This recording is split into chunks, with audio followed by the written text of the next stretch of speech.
Hello guys, this is Life Issue and this is Blessing. Thank you so much for coming to my channel.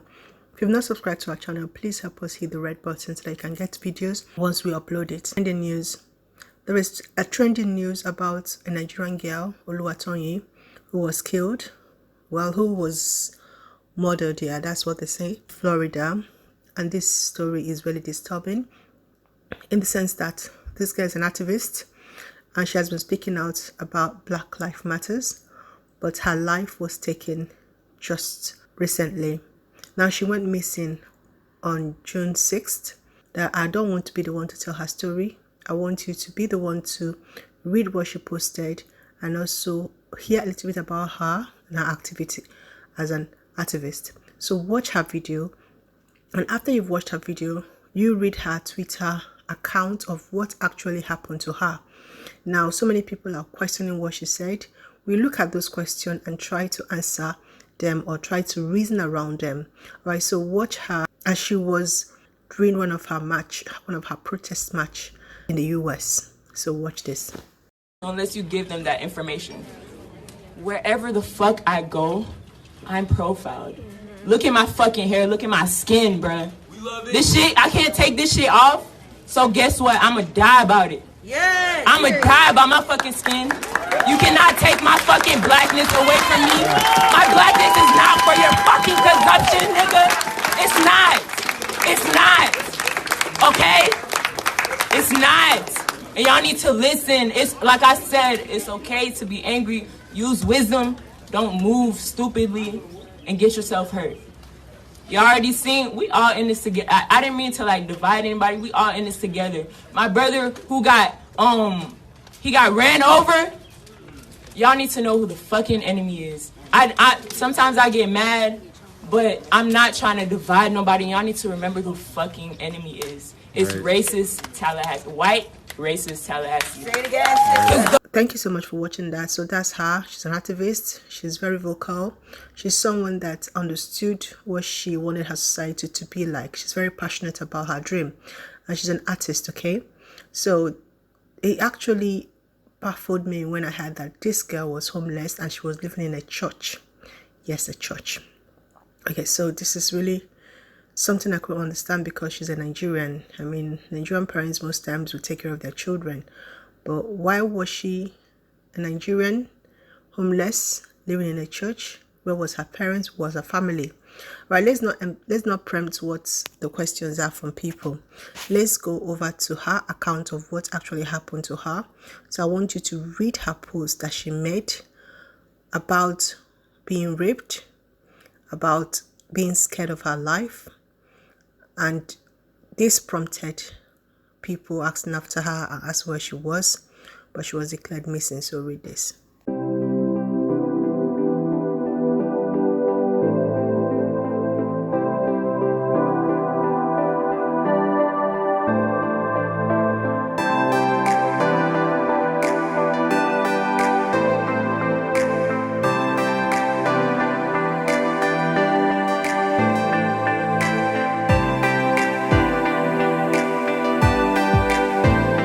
Thank you for reading that. That is her story. That is what she said happened to her. And if you look at the time frame, it happened at 5:30 and she started writing this at 7:30. So kind of like in the evening, that's when she actually started typing this in her Twitter. Now that is her own personal story. Now that was on the June 6th, and then she got missing for the night for like 9 days until her body was found. I mean, this is a horrible story. Nobody wished this for their worst enemy. I mean, what I want us to talk about is the selling point, okay? Now, our children are growing up. Some of them will be activists. Some of them will want to have their voice heard. We as parents will be teaching them how to be safe, okay? Now, she found refuge in a church. I mean, that is for an African background girl. Church is the safest place of refuge. That's what we're being taught. But that is an ideology that we also as parents need to be training our children not always to think that way, because from what we have heard, from what we have seen, churches actually could be a place where predators, where people who have evil and dark hearts could be. We have heard of ritualists, we have heard of people who have been killed been molested by pastors. So the idea that you are always safe when you're in a church, we need to understand that it is a delusion, is not real. Okay, now she went to a church, she thought she was safe, and then she met this stranger. Another point I wanted us to pick out is this person was a stranger, somebody she didn't know. Now I don't know how America is, I don't know how easy it is for somebody to just go with someone they don't know. But with the news and what is happening in the world is so callous. People are so wicked. We need to train our children not to go anywhere with people who are strangers. When I was reading the news and I saw that she met a stranger who was kind to her, who decided to take her home for her to dress up and have a place to sleep, I just say this woman is dead. That was what I thought. I said, this man is dead, because we all know the story. America, for crying out loud, that place is like a jungle. I mean, Trump keep talking about Africa being zoo. That place is like a jungle. It's a killer man, killer house. I mean, I don't know the heart of men in that country. And for you to think of the fact that this girl was in a church, saw someone that she said was a clergyman, a pastor, and she thought that she was safe, and this man was going to take her home and give her food or something, only for him to molest her at night, for her to run out. Oh my God, this story is so touching and it is so horrifying, because I can't believe what she must have passed through before her death, and the trauma. So that is my thought when I was reading this. I was like, oh my God, there were so many points of no. There was so many points of no. But she was an innocent girl. She was only 19, for crying out loud. I blame this on her parents, okay? Where were they? Why would a Nigerian girl be homeless in the streets of Florida? I don't get it. What was she doing in the first place in a church, sleeping there as a refugee? I don't get it. I'm so, when you're angry, like, I'm so angry with this story, because she should not have been there in the first place. And I can see this person's comment. This person is asking, where is her friend? Where was her family? The people that are sending all this rest in peace. Oh, I love her. She was a good girl. I'm like, where were they when she was passing through this? Why was she not able to reach out to her family, to her friends, to her cousins, to her relative? Africans, we have this extended family system. So didn't she have anybody, any of her contact that she could have stayed with? Did she go to Florida because of the protests? Could she not afford a hotel? I don't get it. I'm like, this is a life wasted. And for all people, everybody that is going out there for protest and going out there to fight for our rights, you also need to be very careful. I know that you're doing the right thing. I know you are fighting for us, all the black people all over the world. But please, safety first. Think about your safety.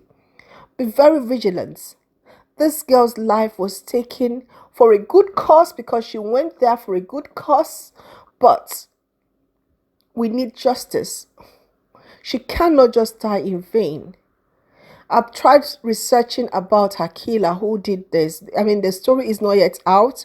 We don't have the picture of the person that she alleged molested her, but we will get there, because she actually had detail. And I'm just wondering, some of the stories that people are asking, she had detail of the person's car, everything, but she cannot remember. She could not remember where she was taken to when the police turned up. I mean, there's so many bits and pieces of this story that doesn't add up yet. And as the day goes, we'll get all the facts together. But I'm just going to say this, as a mom, as a parent, please, young people, be safe out there. Please be safe. I know you guys are fighting for your future. I know you guys are protesting to make life better for us. But please remember your safety first. I wish that everybody will come together and understand that life does matter. Black life does matter. Any life matters.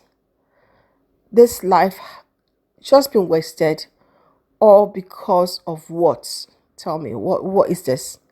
Because you just want to have fun, or you want your name not to be tarnished. If this person is a pastor, of course he was trying to protect his church, or his community not knowing what he has been doing. I'm not going to talk about pastors. I don't even have time to talk about pastors, because after COVID, we all know what the part the pastors have played in our life. Let's not even go there with them. All right, guys, thank you. Just want to bring this story. The breaking news is trending. I'll be updating you as this story unfolds. May her soul rest in perfect peace. Amen. Don't forget to subscribe. Don't forget to like. Don't forget to drop your comments. What do you think about this story? God bless you.